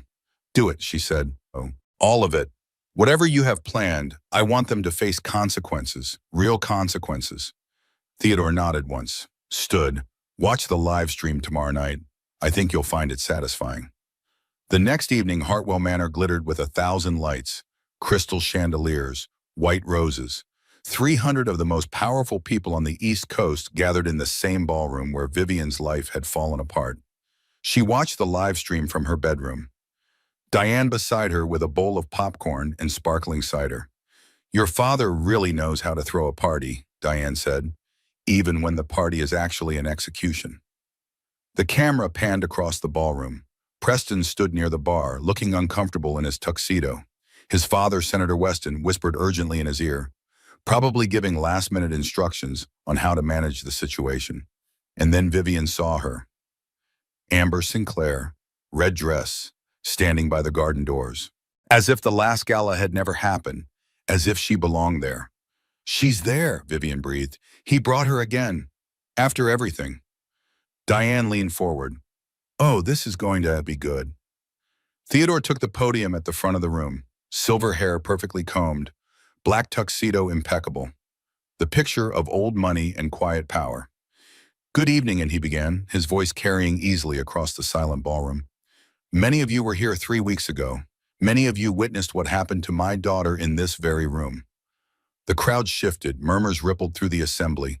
"My pregnant daughter was attacked. Her gown was cut from her body with scissors. Champagne was poured on her like she was garbage. In my home, at my charity event, by a woman brought here by her own husband." Preston's face drained of color. Vivian could see him from the live stream, looking around for exits. "I stayed silent these past weeks," Theodore continued, "because I believe in due process. In letting institutions handle matters properly, in giving people the opportunity to do the right thing without public pressure." He paused, let the silence build.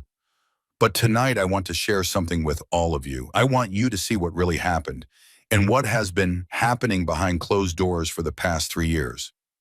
Vivian held her breath. Her father never made scenes, never showed emotion publicly. In 30 years of business, he had never once raised his voice at a shareholder meeting. This was unprecedented. The lights dimmed. A screen descended behind Theodore. This is security footage from our last gathering. I want you all to see exactly what happened to my daughter. The video played, crystal clear, high-definition footage from multiple angles.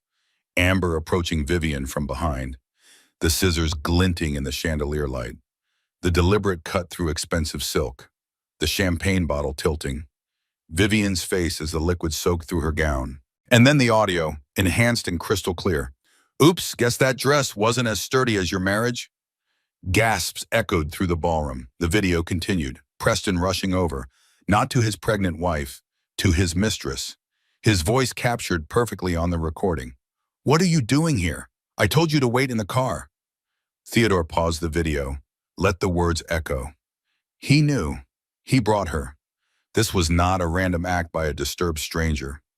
This was a coordinated attack on my pregnant daughter, enabled by her own husband.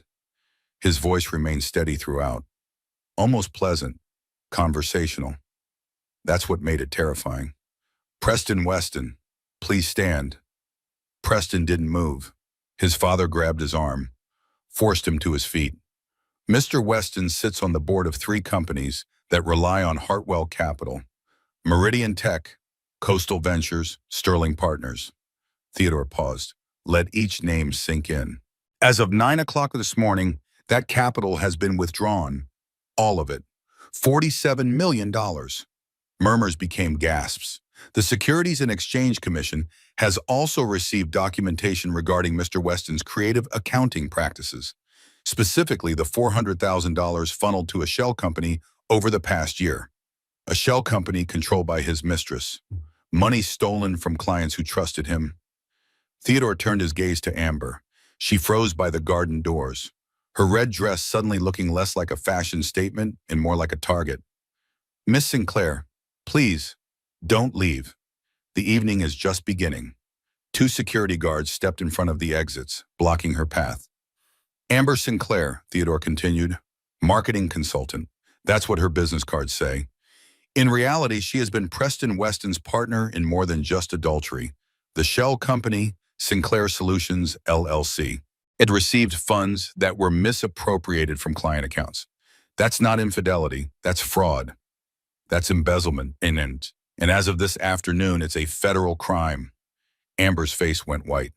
You can't prove anything. Those were consulting fees for legitimate services. Consulting fees for services never rendered. Invoices for projects that don't exist. Payments for work that was never done. Theodore smiled. It didn't reach his eyes. I have the documentation, Miss Sinclair. 300 pages of it. Emails, bank records, paper trails. The FBI has a copy. So does the Manhattan District Attorney. Theodore nodded to someone near the door. 2 plainclothes detectives stepped forward, badges visible on their belts. Amber Sinclair? The first detective approached her, his voice carrying across the silent ballroom. You're under arrest for conspiracy to commit wire fraud, embezzlement, and assault on a pregnant woman. You have the right to remain silent. Anything you say can and will be used against you in a court of law. The handcuffs clicked shut around her wrists. Amber screamed, the sound echoing off the marble floors. Preston! Preston, do something! This is insane! But Preston was frozen. His father had already stepped away from him, the survival instinct of a career politician kicking in. Distance yourself from the scandal. This is all a mistake. Amber struggled against the detectives, her carefully styled hair falling loose, her red dress tearing at the shoulder. He told me to do it. He said if I shared her enough, she would leave him. This was his idea. He planned everything. The room erupted, 300 voices talking at once. Theodore spoke over the chaos, his voice calm, almost gentle. And there it is, confession, in front of 300 witnesses, recorded by multiple security cameras in every smartphone in the room. The detectives led Amber out. Her red dress disappeared through the service entrance, the same door the catering staff used to remove garbage. Theodore turned back to the crowd. The room fell silent again. Now for Senator Weston. Richard Weston's face had turned gray, the political mask finally cracking. Senator, I believe you recently proposed legislation beneficial to the pharmaceutical industry. Legislation that would have netted your largest donors approximately $2 billion in Regulatory relief. Theodore paused. I've made several calls this week. That legislation will never leave committee. Your son's behavior has consequences that extend beyond my daughter's marriage. It extends to your career, your legacy, your future. Senator Weston said nothing. There was nothing to say. Theodore straightened his cuffs, adjusted his tie. Preston, you have 48 hours to sign the divorce papers my lawyer sent last week. Full custody to Vivian. No visitation rights. No claim on any Hartwell assets. If you contest anything at all, I will release the rest of the documentation. The other women, the offshore accounts, the things that would end not just your career, but your freedom. Preston's voice cracked. You can't do this to me. I just did. Theodore stepped down from the podium. Now, I believe we have a charity auction to complete. The Children's Hospital won't fund itself. He walked to the bar, ordered a scotch, drank it like nothing had happened. Back at the house, Vivian stared at the blank screen. The live stream had ended. Diane was silent for a long moment. Then she exhaled. Your father is terrifying. Vivian nodded slowly. He's protective. Same thing, honey. Same exact thing. The baby kicked, hard, as if she understood what had just happened, as if she was celebrating too. Vivian placed her hand on her belly. For the first time in weeks, she felt something other than grief and fear and anger. Yeah, she felt free. They thought I was the weak one, she said quietly. The quiet daughter who would look the other way, who would accept whatever they gave me. They forgot whose daughter I am. The baby came at 3 a.m. on a Tuesday. Vivian lay in the delivery room at Manhattan Presbyterian Hospital. Her mother on one side, Diane on the other. The pain was extraordinary, wave after wave of it, but also transformative, like being broken apart and remade into something new. Push, Dr. Collins said, one more time. You can do this. Vivian pushed, with everything she had, every ounce of strength, every bit of anger and grief and hope she had accumulated over the past months, every prayer she had whispered in the dark, and then a cry, thin and high and perfect, the most beautiful sound she had ever heard. It's a girl, Dr. Collins announced, a smile breaking through her professional mask. A beautiful, healthy girl, 7 pounds, 4 ounces. They placed the baby on Vivian's chest, warm and wet and wriggling, 10 fingers, 10 toes. A full head of dark hair, eyes squeezed shy against the bright lights of the delivery room. Hello, Vivian whispered, tears streaming down her face. Hello, little one. I've been waiting so long to meet you. The baby blinked, opened her eyes, dark blue, like all newborns, but already curious, already taking in the world. Her tiny hand curled around Vivian's finger, holding on tight. She's perfect, Margaret said. Tears on her face, too. Absolutely perfect. What are you going to call her? Diane asked, her voice thick with emotion. Vivian looked at her mother, then back at her daughter. Olivia, she said, Olivia Margaret Hartwell. Not Weston, not hyphenated, just Hartwell. Her family, her name, her choice, Margaret's hand flew to her mouth. Oh, Vivian. She's named after the strongest women I know. My mother, my grandmother, and herself. The days that followed were a blur of feedings and diaper changes and precious little sleep. But for the first time in months, Vivian was at peace. The divorce was final 2 weeks after Olivia's birth. Preston signed everything without contest.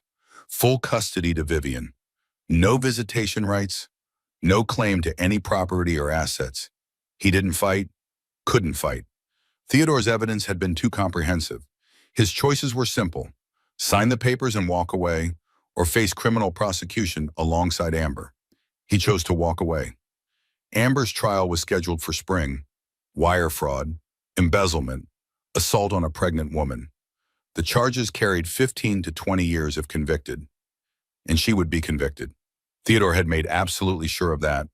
But Vivian found that she didn't care much about the trial anymore, or about Preston, or about any of the people who had tried to destroy her. Her world had narrowed to one small, perfect person. 10 fingers, 10 toes. A cry that could shatter glass and a smile that could light up the darkest room. She's got your eyes, Diane said during one of her visits, holding Olivia while Vivian took a much-needed nap. And your stubbornness, she refuses to sleep unless she's being held. Classic Hartwell behavior. Is that a compliment or a criticism? Both. Diane handed Olivia back to her mother. Have you thought about what's next, after the dust settles? Vivian looked around her apartment, a new place, downtown. Near her father's office, but not in his building. Windows everywhere, light flooding every room. I'm going back to design school, she said, finishing the degree I dropped when I got married. With a newborn? She comes with me, everywhere. That's the deal I made with her the day she was born. Vivian kissed her daughter's forehead. We're a team now. Whatever I do, she's part of it. It wasn't easy. Nothing about single motherhood was easy. But Vivian discovered reserves of strength she hadn't known she possessed. She hired a nanny for the mornings, attended classes in the afternoons, spent every evening with her daughter. And slowly, piece by piece, she rebuilt her life. The first time she saw the article about Preston, she was nursing Olivia at 3 in the morning. A small piece in page 6. Socialite's ex-husband loses everything in scandal fallout.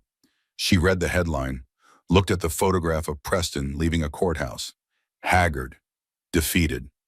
A man who had lost everything he thought he valued. Then she closed the article without finishing it. Because it didn't matter anymore. He didn't matter. What mattered was the tiny hand wrapped around her finger. The soft breathing. The perfect weight of her daughter in her arms. He doesn't get to hurt us anymore, Vivian whispered into the darkness.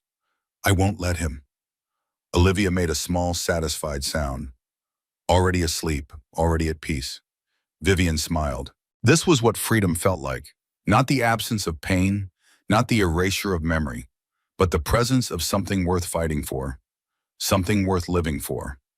1 year later, Vivian Hartwell stood in the doorway of her new design firm. The space was small, a converted warehouse in the arts district of Manhattan, high ceilings with exposed brick, industrial windows that flooded the room with natural light. 3 employees, including herself. Not exactly the empire her father had built, but it was hers. The client will be here in 10 minutes, her assistant said. Should I set up the conference room with the presentation materials? Please. Vivian adjusted Olivia on her hip. The baby, not really a baby anymore, almost a toddler, was chewing on a measuring tape, completely unconcerned with the business happening around her. And bring the sample boards, the ones with the Italian marble. The client was her first major commission. The renovation of Hartwell Manor's East Wing, a project her father had given her, a vote of confidence in her skills. Theodore arrived early, silver hair still perfectly combed at 62, suit still impeccable, eyes still sharp as ever. He looked around the small office, at the drafting tables where her employees worked, at the sample books lining the shelves, at the tiny kitchen where everyone took their coffee breaks. It's perfect, he said. It's modest, not exactly Hartwell Industries. All empires start somewhere small. Theodore smiled, a real smile, rare for him. Your great-grandfather started with a single coal mine in Pennsylvania. Look where we are now, 3 generations later. Vivian led him to the conference room. Spread out her designs, walked him through every detail of the renovation she had planned. Theodore listened carefully, asked intelligent questions, offered thoughtful suggestions, treated her like he would treat any professional he respected. Not his daughter, not someone to be protected. An equal. I never told you something, he said, when the presentation was finished. What? When you were born, I was terrified. More scared than I'd ever been in my life.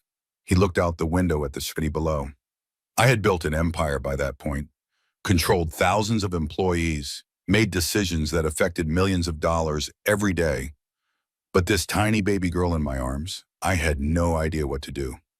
I had never felt so incompetent. Vivian watched her father, this powerful man who had destroyed her enemies without breaking a sweat. This protector who had burned down anyone who threatened her. Your mother had to teach me everything, he continued. How to hold you, how to feed you, how to change a diaper without making it worse. I was hopeless, completely hopeless. You did fine, Dad, better than fine. I did my best, which is all any parent can do. Theodore looked at Olivia, then at Vivian. Watching you these past months, you didn't need anyone to teach you. You just knew. From the very first moment, that's not from me, that's all you. Olivia reached for her grandfather. Theodore took her carefully, held her like she was the most precious thing in the world, because to him she was. She has your mother's nose, he said, and your grandmother's temper. Already knows exactly what she wants and won't stop until she gets it. She has her own everything. Vivian smiled. I'm just along for the ride. That evening, Vivian received a letter, handwritten, from Preston. She almost threw it away without reading, but something made her open it. Dear Vivian, I know I have no right to contact you. I know I don't deserve your attention or your time, but I wanted you to know that I'm getting help. Therapy, treatment, whatever you want to call it. Not because of the scandal or the legal consequences, but because I finally realized how broken I was, how much damage I caused. I'm not writing to ask for forgiveness. I don't deserve that. I may never deserve that. I'm writing to ask for a chance, to be part of Olivia's life, however small, however supervised. I know I was terrible, the worst kind of husband, the worst kind of man, but I'd like to try to be better. For her. She deserves to know her father, not the man I was, but the man I'm trying to become. Think about it. Please, Preston. Vivian read the letter twice. Then she called Charles Pemberton. I want to respond through official channels, she said. Supervised visitation, 1 afternoon per month at a neutral location. A therapist present at all times. If he maintains consistent contact for 1 full year, no missed visits, no inappropriate behavior, we can discuss expansion. Are you sure about this? Vivian looked at Olivia, playing on the floor with her stuffed animals, building towers with blocks and knocking them down, laughing at the chaos she created. She deserves to know her father, Vivian said, even if he doesn't deserve to know her. I won't let my anger deprive her of that. I won't make her pay for his mistakes. It wasn't forgiveness. It wasn't absolution. It was just what was best for Olivia, because that's what mothers did. They made hard choices, impossible choices. They put their children first, even when it hurt. The prison door had been unlocked all along, Vivian thought. I was my own warden. The marriage hadn't trapped me. My own fear of failure had. My own need to be perfect, to never admit I had made a mistake. She had spent 3 years trying to be the perfect wife, the perfect daughter-in-law, the perfect Hartwell heiress, and all of it had been chains, self-imposed chains that she had finally learned to break. 3 months later, the annual gala returned to Hartwell Manor. Vivian stood in the doorway of the ballroom, the same ballroom where Amber had attacked her, where her life had fallen apart in front of 300 witnesses. But tonight, she wasn't hiding in her childhood bedroom watching a live stream. Tonight, she was here, in person. Tonight, she wore red. Olivia was in her arms, tiny matching dress with a red bow in her hair, chubby hands reaching for the crystal chandeliers. 300 people, the same faces from a year ago, the same whispers, but this time Vivian saw them clearly. Not as judges, not as an audience waiting for her to fail. Just people, some kind, some cruel, and all irrelevant to who she was becoming. She found her father by the bar, his usual spot, his usual scotch. Red? He asked, eyebrow raised. Bold choice, Long. I decided to stop being afraid of the color. It doesn't belong to her. It doesn't belong to that night. It's just a color, and I look damn good in it. Theodore smiled, raised his glass. Yes, you do. The night continued, music playing, people dancing. The auction raising record amounts for the Children's Hospital. Vivian circulated through the crowd. Accepted congratulations on her new business. Introduced Olivia to family friends and business associates. Smiled for photographs that would appear in society pages. And for the first time in 2 years, she felt completely at peace. Not because Preston was gone. Not because Amber was in prison. Not because her father had destroyed everyone who hurt her, but because she had survived. She had built something new from the ashes of her old life. She had become someone stronger than the woman who had stood in this ballroom a year ago, crying in a ruined dress. That woman was gone. This woman, mother, business owner, survivor, had taken her place.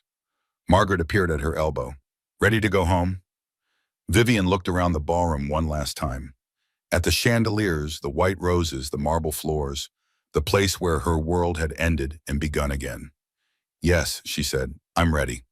They walked out together, mother and daughter, granddaughter sleeping peacefully in Vivian's arms. Outside, the stars were bright.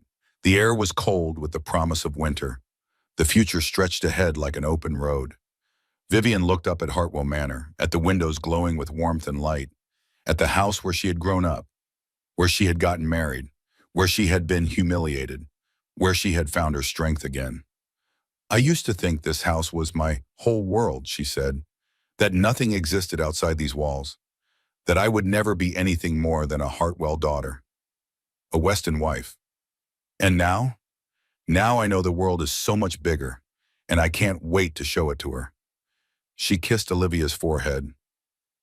All of it, every beautiful, terrible, wonderful bit of it. Margaret squeezed her hand. She's lucky to have you. I'm lucky to have her.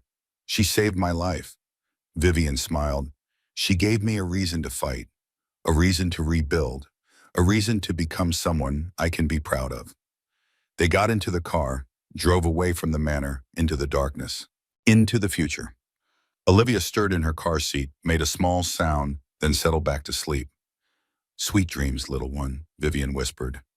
We're going to have so many adventures together, so many memories to make, so much life to live. The car disappeared down the long driveway. The lights of Hartwell Manor faded in the rearview mirror.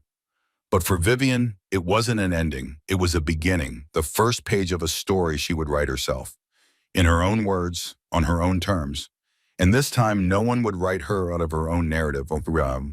And that's the story of how Vivian Hartwell lost everything she thought she wanted and found everything she actually needed. If this story touched your heart, if you felt her pain and celebrated her victory, I'd love to hear from you. Drop a comment below and tell me what moment hit you the hardest. Was it the scissors, the nursery in Connecticut, or that final moment when she walked into the gala wearing red? And if you want more stories like this one, stories of betrayal, strength, and sweet justice, hit that subscribe button. I'll see you in the next one.